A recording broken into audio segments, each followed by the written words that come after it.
Dasal-dasal muna pag may time. Kasi yung iba dyan, di mayroon ng magdasal. Araw-araw nga kami dadasal doon sa trabaho namin. Sabi mo, sana hindi mahulugan yung mga kasama ko para walang mamamatay.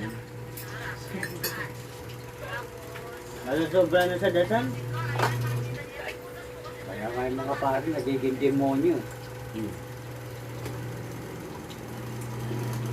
Sobrang dasal. Sabi nga kayo, no? Sino pumatay kay Madel? Hindi ko alam. Michael! Hindi ko alam nun.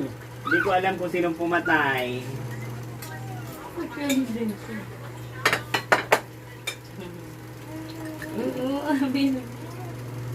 Eh? Bera, Michael. umayos ka, Bera ha. Okay.